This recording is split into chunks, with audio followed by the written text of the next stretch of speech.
Well, we're here in studio today, and we got a good episode for you today. We're going to be talking about retirement. And a lot of people, when they think about retirement, they're either too young and they're like, I don't even want to worry about this. Or they're too old and they're like, it's too late for me. Or they're in the middle and they just they're in a stage of life where they're not even thinking about retirement because they got young kids and they got sporting events and vacations and home improvements. And they're like, who has time to save for retirement? Or money to save. Or money. Yeah, you're spread thin. There's an excuse for all three areas of life. You're either too young, you're in the middle, or it's too late. Well, it's not too late. The earlier the better, Much obviously, just from time value money. But today, I just want to talk with you about maybe some things that people can do to retire earlier, retire richer, and how to accelerate no matter what kind of on that spectrum you are, whether you're early, middle, or late. What can we do to kind of get our retirement portfolio where it needs to be?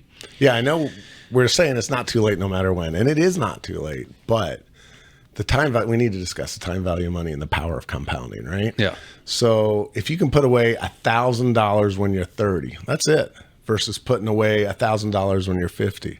By the time you're 65, that $1,000 you put away at 30 could be worth 10, 15, 20,000. And if you're retiring at 65, that's a big deal. Mm-hmm. But on the power of compounding, you also got to consider things like after tax of your investment income. Mm-hmm. I know we're talking about retirement. I got to go to tax because it can make a big difference. So let's say just consider you're putting away $10,000 a year if you're able to. If you put $10,000 away a year, you're doing that let's talk after tax. If you're taking $10,000 after tax, that's great. It'll grow. But what if that after tax amount, instead of $10,000, you could actually not pay tax or pay less tax? And instead of having $10,000 a year, you're putting the same amount of take-home pay away, but what if you can put $14,000 a year away? That is a big difference. So as we're going to go into retirement, but got to understand the power of making tax advantageous investments because you're starting off with more. You can also consider it, and I like to think of it this way. This is how we tell it to our clients. Let the IRS subsidize your retirement. That's what we do with 401ks, right? If they're post-tax or pre-tax 401ks. And we're not talking Social Security. No. No. That is not the government subsidizing your retirement. That is a crapshoot. Be in control of your money. Yes. But yes. Yeah. So if you can, so you should do it as early as you can. Consider the power of compounding. But consider tax advantaged investments. Let's talk about the first one that most people are familiar with. Tell us how pre-tax contributions into a retirement plan, whether it's a 401k, IRA, all the big ones. Why is that good? Yeah. There's two main retirement accounts, really. I mean, it's either pre-tax or post-tax. Pre-tax just means you're going to have a 401k maybe at your employer. You could have a traditional IRA. What that means is they're going to take money out of your paycheck, which you're not going to pay federal tax on. You're going to pay Social Security and Medicare on it, but you're not going to pay federal withholding or federal tax on that contribution you put in. That's pre-tax. You're putting money in before it's taxed. So if you think about it just logically, you put money in there that hasn't been taxed. So what happens now in this, and this is your traditional 401k, traditional IRA. You put money in there, you get the tax deduction up front. It's going to grow over the course of your working years or whenever you reach retirement age, then you can start pulling on it. When you pull on it, then the government's going to get their tax. There's no such thing as a free lunch. So you get the tax break up front, but then you're going to pay for it later. And the IRS is a little sneaky is because they typically put what's called an RMD, a required minimum distribution on these, because what the IRS is going to say is, hey, that's great. You got your pre-tax deduction. I want my tax at a set time. Regardless of if you pull it or not, I'm going to make you pull it because I want my tax. Yeah. So when you reach the age 70 and a half, those RMDs are going to kick in too. So you got to plan saying, hey, is this my high income earning years? You can play with the tax brackets. You know, if I'm in the 37% tax bracket, maybe it makes sense to do that pre-tax, and I get, for every dollar I contribute, I'm saving 37 cents. And then when I'm in retirement, I don't think that my tax bracket's going to be as high, and I can pull it at a lower tax rate. Yes. That's kind of the game you're playing. The other flip of that coin is just going to be what's the Roth. And so there's Roth 401ks, there are Roth IRAs, there are income caps on who can contribute to those, but really you can get around it. It's just a backdoor. I mean, everyone's heard of a backdoor Roth. If you're making above that income threshold to contribute to a Roth, you contribute to a traditional and then convert it to a Roth. You get to the same point. I'm like, why are we doing this song and dance? I mean, just let them eliminate it, right? Eliminate the income threshold. Yes. But the thought of the Roth is that is post-tax. So you're going to get paid from your employer. You're going to pay tax on those wages, but then it's going to go into a Roth account where it grows tax-free. So now what we're looking at is in retirement, there's no RMD to it because, the RMD is tied to the traditional because the IRS, they want their money. The Treasury's like, pay me. There's nothing for you to pay on a Roth. That you don't owe the government anything in retirement. So that is kind of like, it's a really strong account because it just grows and then it's yours. Yes. But you're getting your tax benefits later in life versus today. And that's a hard balance to do and to try to figure out. Yeah.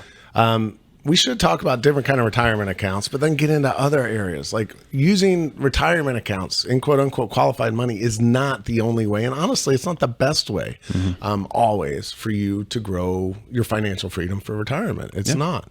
But we're going to talk about them some more.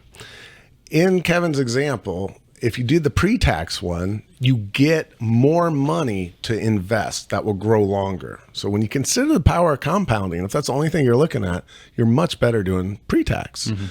Get the deduction. So instead of, again, $10,000 a year, instead of only getting $10,000, get $14,000 because you didn't have to pay tax on that amount. That's nice. It grows. But then when you retire or when you hit 72 and a half or whatever, they change the age to be for RMDs. They change that a lot regularly. You're going to have to pull it out and pay tax. My father's in this situation. He's 80. He's not having to do RMDs. He doesn't need to take out of that money. He's been very astute in his financial planning. He's got non-qualified money. He'd rather it just grow for his wife in case he's probably going to pass before because he's 10 years older, or not 10 years, but older. But he doesn't want to take it out. He has to with the RMDs, and that's annoying as heck.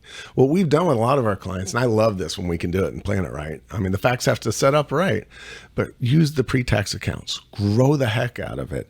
And then as you get into your 50s, even early 60s, then if you have enough capital left over to make outside tax advantaged investments, like a short-term rental loophole or qualify for rep, get a bunch of depreciation, lower your active income, you can do the backdoor Roth conversions. And we've had clients where we can get them and they're making $200,000-300,000 a year, but in those years they have enough dry powder in after-tax accounts to go make a big investment and lower their tax to hardly anything. Do the backdoor conversion tax-free, and now they're converting the retirement account that's been growing for 20, 30 years in pre-tax accounts.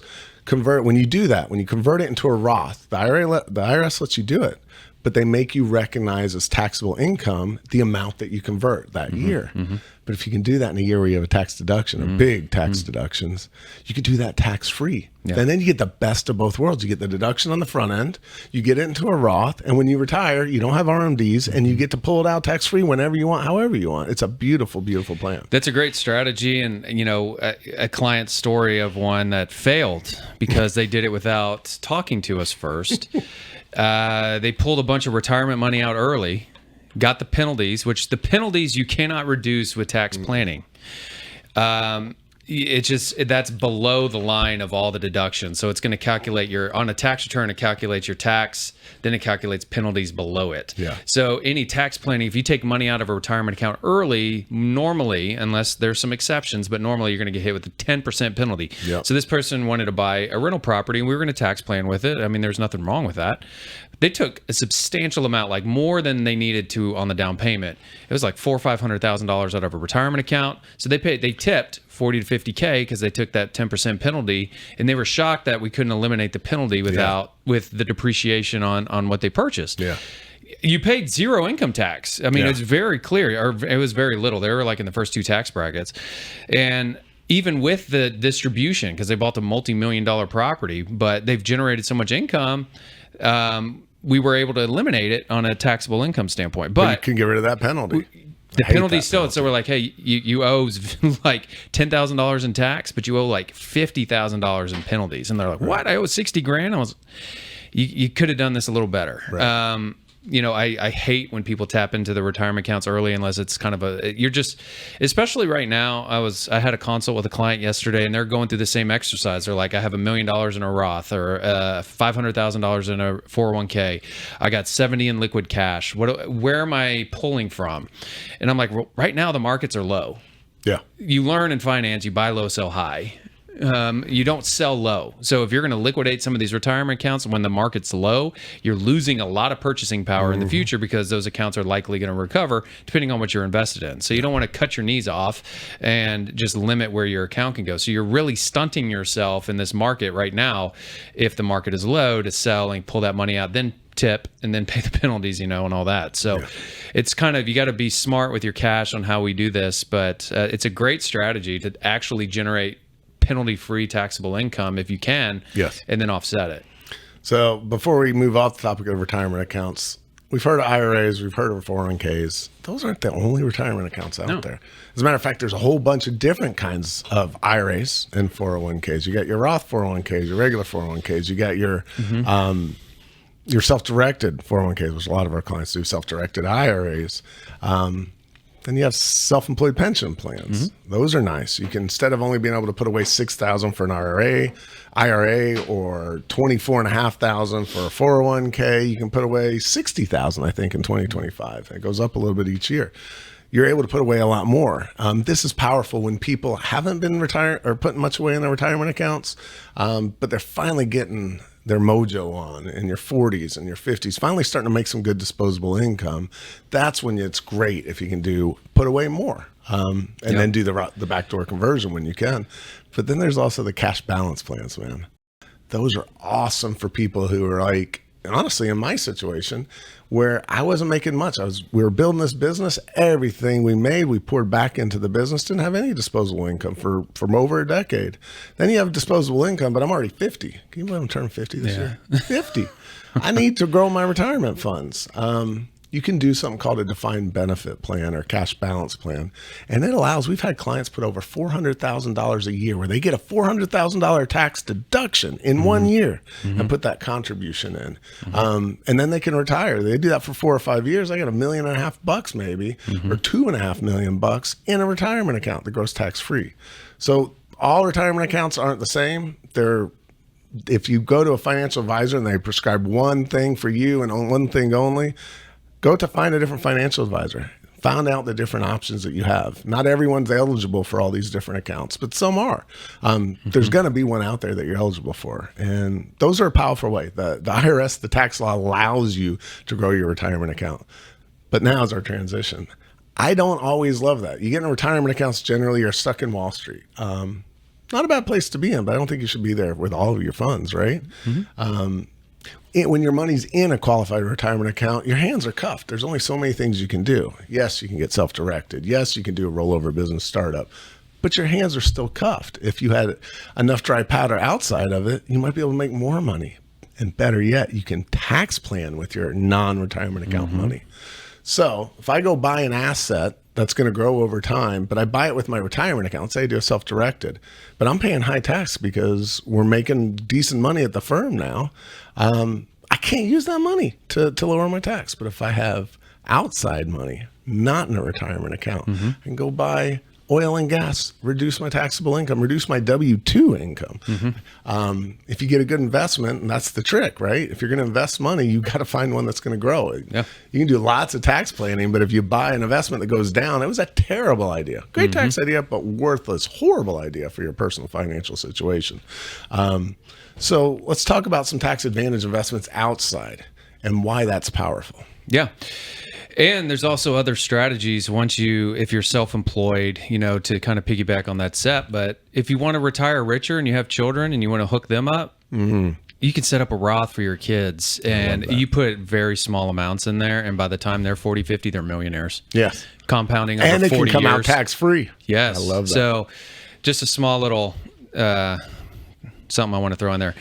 But yeah, you're exactly right. With alternative investments, as kind of what we call them. It's investments that grow in value over time. They're hopefully appreciating assets such as real estate, or there's so many funds out there like multifamily syndications, ATM funds. Be wary, but very wary. Don't do those. Yes, you're going to come across, once you start getting into this kind of industry or this area of your life where you're accredited, you have some disposable income, and you're looking at options of, okay, I like mutual funds, I like stocks, but private placements, that's what they are. And they carry more risk because they're probably registered with the SEC. They're not publicly traded, so there's not going to be as many audit requirements, from accounting standpoint. Usually. You don't have to. So just be wary of these private placements. If your cousin comes up and like, man, I invested in this real estate deal, they're going to give me 10x return in 2 years and tax benefits up front. If it's too good to be true, we've learned by losing our own money, it probably is. I'm not saying all good things are bad, but just saying if you get pitched some private placement, that's just, wow, I'd be stupid not to mortgage my house and put some more in this. Probably not a good investment. Be careful. Talk to your CPA. Have CPAs. We can review some language in these PPMs or in the operating agreements, and we can kind of look under the hood. But you would rope in maybe an attorney, financial advisor, Yes. get your team together and say, if you're going to invest significant income into a private placement like an ATM fund or multifamily project, oil and gas. I mean, there's so many different car washes. There's people out there who syndicate car washes. I just thought I want to quickly, a good nugget here for retirement planning and helping you retire earlier. As Kevin mentioned, you should have a team around you. You look at anyone that runs a big business. I mean, the best businesses out there, the biggest ones, Fortune 500 companies. There's always a CEO, but they aren't working alone. They got a board of directors, a board of advisors. Yeah. You shouldn't do this on your own. So that's a big nugget. Build a team around you. You should have a tax strategist. Depending on what you're investing in, you should have an attorney, and you should have a financial advisor unless you can do your own financial advice that looks at you holistically. Don't get a financial advisor that's just going to force you into stocks they make a commission on, or annuities, or whatever, some of the crud you see out there. Get one that's going to understand you, be willing to work with you. Usually you have to pay for those. They don't work off commissions, those financial advisors. They're fee-based because they're working for you, whether you invest in Wall Street or go buy a long-term rental house. They're going to help you with that and do that strategy. So build a team. Oh, that's great. No, exactly right. And the whole goal with these alternative investments is there's ways, depending on what your situation is, and we see this a lot, where we may have like a high income earning doctor, and then your spouse is stay at home with the children. There's ways to utilize the stay at home spouse to use alternative investments. Have the high income earner do the 401k like we talked about, push money into traditional retirement accounts. But you can also have this spouse manage your real estate portfolio that you're using, and then offsetting the tax liability of the high income earner. So if you think about it, we sometimes have a doctor making maybe $1 million a year. Stay-at-home spouse manages the long-term rentals, and then we kind of do some tax strategy around that. The tax savings on the rentals reduces the doctor's income by, let's say, $400,000 or $500,000, which gives them more money to invest. Yes, it snowballs hugely. Yeah, and if you think about it from just a analytical standpoint, that spouse had a $250,000 job. That's a pretty good salary. Yes. For staying home with the children, and then you're kind of managing some real estate, maybe 10 hours a week or something. 15 usually. Yeah. Man, that's a good salary. And so y'all are working together on a tax plan as a married couple. So there's just so many creative things you could do like that. And then if you keep doing like, hey, I want a rental house a year or two, depending on the market, depending on interest rates, depending on vacancy in the areas you like, you don't just go blindly buy real estate. No one would do that. But let's say by the time you retire, you want 10 rental homes. You want maybe some other alternative investments that are passive. You want some maybe bonds or some very low risk things. And then you have your traditional 401k or whatever it is. Now we have a holistic retirement plan where if the stock market tanks, the housing market may not follow, depending on the cause and the economy for one drop or the other. That's why investing in like multifamily is a really good hedge, just because if the economy goes down, people are renting more. Yeah, self-storage too. Yeah. People are losing their properties and they got to store stuff, and self-storage occupancy goes through the roof in a bad economy. Yeah. So diversification. Yep. Let's talk about risk versus reward.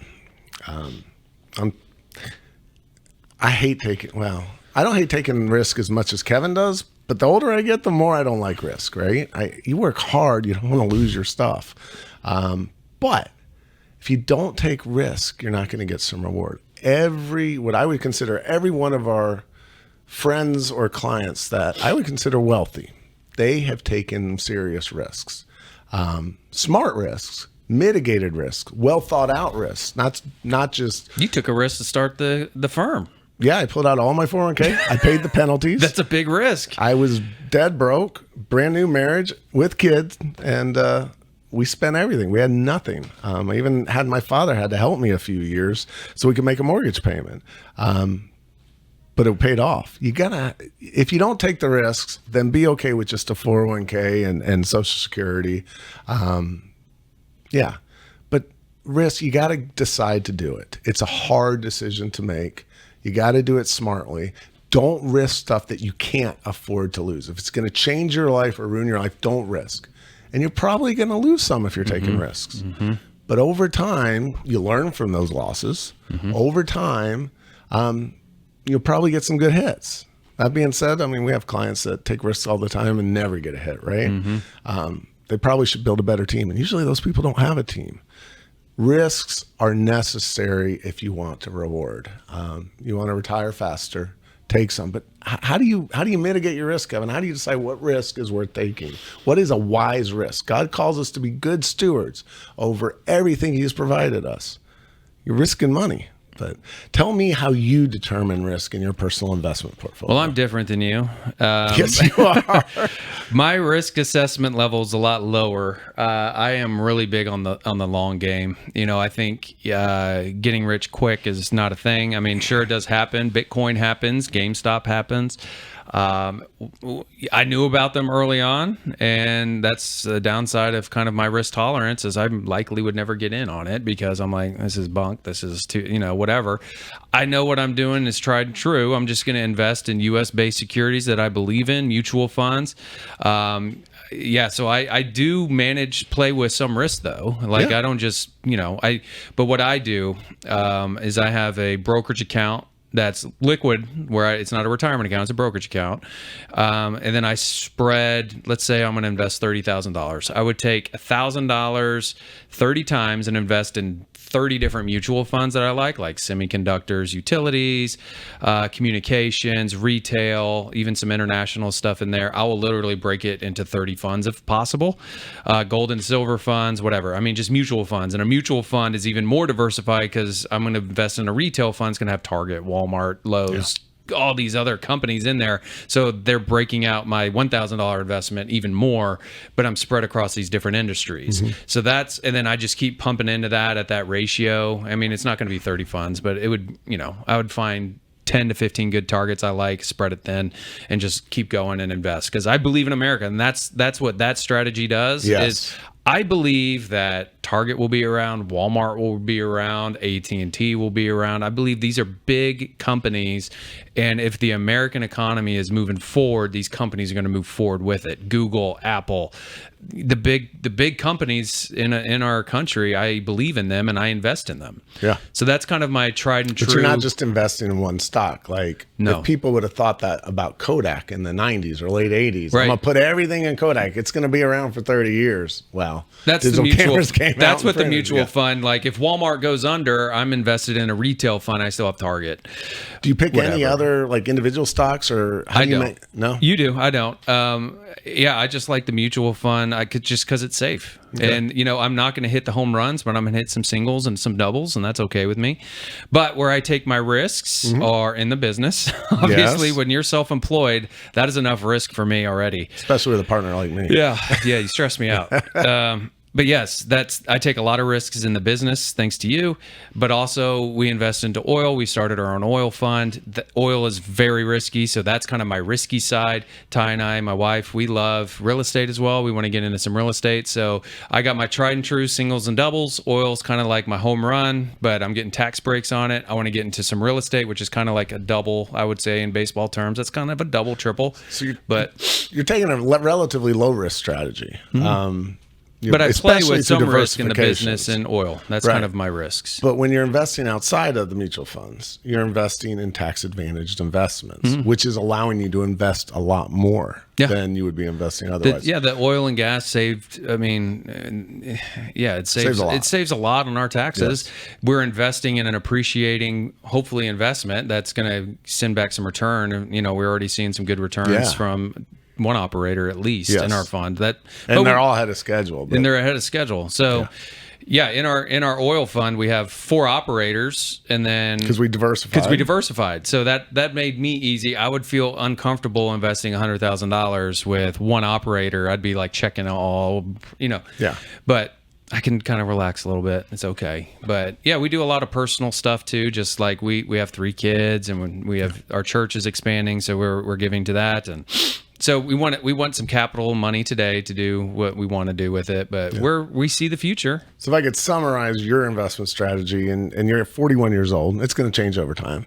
But right now it's mostly diversified mutual funds. And then you take some, though, enough, like I don't know if you had a percentage, but you invest it in tax advantaged investments to also help. And those are the risks. So you're balancing your risk, but you have a proportion that you're feeling comfortable with? Yeah. I would, it's almost half. So maybe I'm more riskier than I think. I think the risk in the business, it's hard to quantify. Like when you're self-employed and you hire any employee, that's a risk. Big risk. That's a huge risk, especially in the professional services Yes. industry where they're in charge of strategies for people's money. If they don't know what they're doing, it's going to cost the firm. We ran into that recently. Yeah. But, yeah. So what about you, though? Tell me about your still theology. a lot more risky. So we talk about individual stocks. Like I feel like you do, Kevin. I believe in America's future. But I've got 401k, and my wife has a 401k, and we're investing that, and that's all mutual funds. We're actually just letting the mutual fund or the Fidelity decide how to do it based on our age, how they're allocating amongst the funds. That's my low risk, and that's about 20% of our income. And then we invest the rest in more tax advantage investments in real estate. But when you see where you are absolutely certain, and this is where the big risk is, and I'm talking about buying individual equities and stock. When we saw after the tariffs came out, markets got slammed, but more so Tesla was slammed. And it wasn't slammed because of any underlying fundamentals. It was slammed because the public decided they didn't like the owner or the CEO of Tesla. A lot of them didn't. And it got artificially deflated, in my opinion. And I bought in that. And my wife and I talked about it. We knew it was a risk. I bought Tesla stock, a big chunk of it. And it was scary. My wife and I prayed about it. We tried to determine how much. We knew we were going to do some. We finally settled on investing half of what I was willing to do. But that was 2-3 months ago, 2 months ago. It's already up. I was talking to a friend. We checked it. I try not to check it because the plan is a whole long-term hold. It's speculating. It's trying to buy low, sell high, and do it quickly and make a lot of money. This was a long-term hold. I'm figuring 10-year hold. I mean, on Tesla, I believe if this Optimus robot actually comes out, that could be the biggest product launch of the 21st century. Huge. And Tesla owns it. So I figured at least a 10-year hold. I try not to look at it, but heck, in 2 months, I've done 52%. That could go up and down, though. It swings a lot. But I'm trying not to look at it. I'm going to hold it for 10 years. What's the likelihood Tesla is going to be out of business in 10 years, Kevin? So that was an easier risk for me. The oil and gas stuff and fund-to-fund stuff that we're doing and syndications we're looking into, those are more risky, but they are tax advantaged. So I think it lowers the risk. And actually, if you build an Excel formula to evaluate your risk, and there's ways to do that, we learned those in school. If you do it with strategies like, all right, so we know if we invest in oil and gas, we're likely to get a 30% return of capital immediately in tax savings that year. So really, you're getting 30% of your investment subsidized by the IRS. Then you look at the risk. Okay. With no recapture. Yes, no recapture. And then, so you evaluate the risk by getting that immediate bump. And that's a guarantee. That's no doubt. The investment might not perform right, but you're guaranteed to get that tax benefit. That lowers the risk a lot. And we're only talking about a couple here. We're talking about oil and gas and real estate. And the point is we're talking about retirement here. There's a lot of other investment strategies you can do this stuff with. But we're riskier. But then again, God has grown our firm greatly, and it's easier to make risks like that when I know there's a really good chance I've got a valuable firm that I have good ownership in, right? Yeah. That's my main retirement plan. That's what I poured my life into for the last 15 years. No doubt. And I think you hinted at it earlier, as those self-directed. So let's say you wanted to get in real estate. Let's say you have a couple $100,000 sitting in a retirement account. It is definitely possible to use that to get out of the market. If you don't like the ups and downs of the stock market, you can put your money in cash that's in that retirement account and actually buy a rental property, buy real estate inside your retirement account. Now, this isn't going to be the best tax move. I mean, your retirement account is going to get a lot of depreciation. It's not going to help you. You can't use the property. You're kind of handcuffed like when you own assets in a retirement account, the IRS does not want you touching it, for personal reasons, because you're not of retirement age. You can't use retirement. You're getting a benefit today on retirement money. They don't like that. So it's a strategy you could do to get real estate in your retirement portfolio, or a portion of it, and self-direct too. If you don't have the liquid capital and disposable income personally, you just can't tax plan with it. But taxes aren't the only thing. We're talking about wealth building. We're talking about retirement and diversification. Get you a rental property. Look into it. Yes. And then have some stocks, have some mutual funds, your normal investments. Let me offer a quick tip, a really good gold nugget here, where there's hidden money in it. If you are going to use self-directed retirement account to invest in real estate, you got to be careful of UBIT, unrelated business income tax. So there's this rule in the code: if you have a retirement account that's subject to UBIT, and all IRAs are, a lot of different ones are, that means if you have debt financed income, so let's say you buy real estate, but you only put 20% down or 30% down, the other 70% mortgage, suddenly 70% of any net operating income you get is taxable. But guess what? You don't have to pay UBIT. All you have to do is roll your stuff into a self-directed 401k versus a self-directed IRA or SEP. If it's a self-directed 401k, they're not subject to UBIT. There's hidden money in that. Yeah, no, absolutely. Yeah, so going back to also the three kind of people, that I view it, like you're early, you're in the middle, but you're busy, and then you're late in life. If you're early, and I consider early, like if you're 25 and under, maybe 30 and under, you have a good 30, 40 years of work ahead of you, traditionally speaking, that you can save. Do not negate your future. I love telling this story, but one of our team members started. He came into my office and he was doing his onboarding paperwork, and he was one of our interns, and he came up and he's like, "Hey, what do I do with retirement? Should I, what do you do?" He just, and he's 22, I think, at the time. Yeah, and he's super smart. Just ask what other people are doing. Yes. And if you think they're successful, I mean, I don't consider myself uber successful at all, but we know what we're doing in money most of the time, I like to think. But he just asked. And I was like, man, if you can sacrifice today, don't get this is your first job out of college. You're going to be seeing a little bit more money in your career. Don't go immediately and spend it, because that's what I did. I mean, I that's what I did. I started getting a salary and a bonus, and I'm like, woo, this is fun. Yeah. If you can have some kind of deferred pleasure, sacrifice, exactly, you will be a millionaire by the time you're my age. Yes. Just even if you did $10,000 a year at the age of 20, or if you maxed out your 401k here, and he's still with us. Employer match. Yeah, and we match as an employer. That's hidden money. If there's employer match, you should always consider maxing your employer's match. Yeah. So he's been on board with us for a while. He's still here with us, but he's grown tremendously. But I'm like, man, I'm just proud of him. Like, he just started young. He asked a good question, and he's following it. And I was like, he's going to be a millionaire by the time he's 40. But you do realize when you coached him to max out his retirement account, it caused our firm to max out our match. You've cost us a lot of money, Kevin. Yeah, but it's good for him. It's good for him. Yes. So in that early boat, that's the best way to retire rich and sooner is just start. Self-sacrifice, deferred pleasure. You will be living large when you retire. In the middle area, I'm kind of in that area too, where it's like I got kids doing all these events. We got a business that needs capital. We just have all these moving just plates I'm juggling, I think. But we are intentional with our retirement. In that middle area, I set a pre-tax 401k through the firm, and I just set my percentage to max it out, and I out of sight, out of mind for me. I don't feel it leave my bank account. It just helps me. I don't feel it leave. It's just automatic every pay period, and then by the end of the year, it's maxed. We recently put our spouses on payroll as they help in their business. We drafted them into the firm to help, and they didn't much love it, but now they're getting to max their 401ks. Yeah. So now, if you're a business owner and you are married, I guarantee your spouse helps in your business. Oh gosh. Guarantee you. Put them on a payroll. We put them on a payroll of like $20,000 or $24,000, just whatever the max is, and we defer all their wages into a retirement account.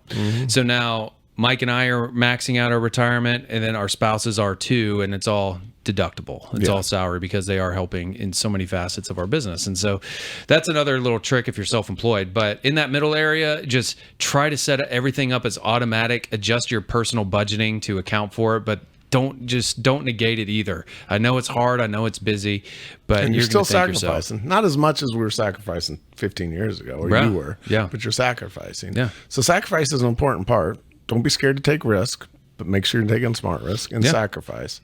What about in the third stage? The third stage, it's never too late to start. It's better to start. I mean, the best time to plant a tree was yesterday. Okay, you didn't plant the tree, but you could plant it today. Just do something. I mean, something is better than nothing. You don't want to rely on the government for any sort of reliable income. Yeah, you've paid into Social Security. I'm sure it's going to be there for a while. I'm confident it's going to be there. I've been hearing since I've been in college 20 years ago, Social Security is a scam. It's not going to be here. It's still here. I kind of worry. I think it won't be here, or they won't let us. It's a possibility. It is a possibility. I'm not going to rely on it. I wouldn't rely on it, but I would bet it's going to be here, but I wouldn't rely on it. So don't rely on the government. Be in charge of your own destiny.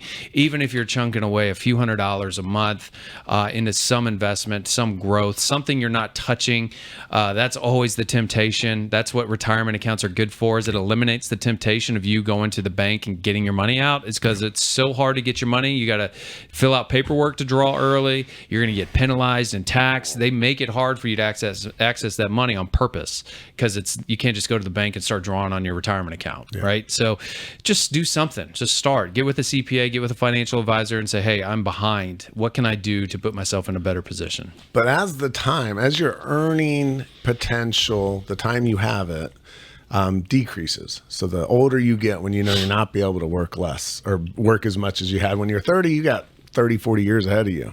When you're 50, you hope you have 15, 25 years ahead of you, but you might not. Maybe take a little less risk. You still got to take some risk, but take less risk. Be more cautious. But like Kevin said, it's not too late to start. It's only too late to start if you've retired and you don't have some kind of cash flowing investment that you've made to be able to put more away. So start sometime and sacrifice. The younger you are, don't be afraid to take risk, but don't do it on your own. Build a team. That's right. Yeah, so hopefully this is helpful, but I've enjoyed our chat today about retirement. It's not a topic we typically is in our wheelhouse. We always, we like tax. Yeah, we like tax. So as CPAs, we always love just bantering on tax. But that's why we have financial advisors we network with, and we bring them in on these conversations. So go get you a good financial advisor, good CPA, have them work well in the sandbox together. They play hopefully nice, and then you'll have a great plan, a great tax plan, a great financial plan, and your future self will be very thankful. Yes. Don't forget about the power of tax advantage investments. That can make a huge difference. One of our more favorite clients we've worked a lot with for a decade now, a physician. He got in and he had just finished his residency and was finally starting to get a real paycheck. What he'd been working for 10 years, right? And the government was taking 40% of it, and it was hurting him. And he was just busting his butt. He's like, what am I going to do? Like, this is my promised land? This sucks. And was having to work more and more thanks to PE, have less and less time at home. And he got and started doing some serious tax planning. He worked with his wife, got her to be a real estate professional. Over the next decade, he made it to where it's now optional for him to work. That was through tax strategy. That was through making tax advantaged investments. He was able to snowball his financial freedom to where now he can just choose to work or not. He has more capital to just invest in. Read Rich Dad Poor Dad. It's a good book. Talks to you about quadrants. You need to get money out of your needing to trade time for money. That's something big. You really got to consider that. If you're only trading your time for money as an hourly employee or even as a professional with a salary, there's only so much you can make. You have a terminal capacity, a terminal elevation that you can get to. You can't get any further than that. Try to move some into the passive income. Try to move money that can grow. That's not going to take every second of your time. That's what we got. There's hidden money in retiring. There's a lot of hidden money in retiring better through planning correctly.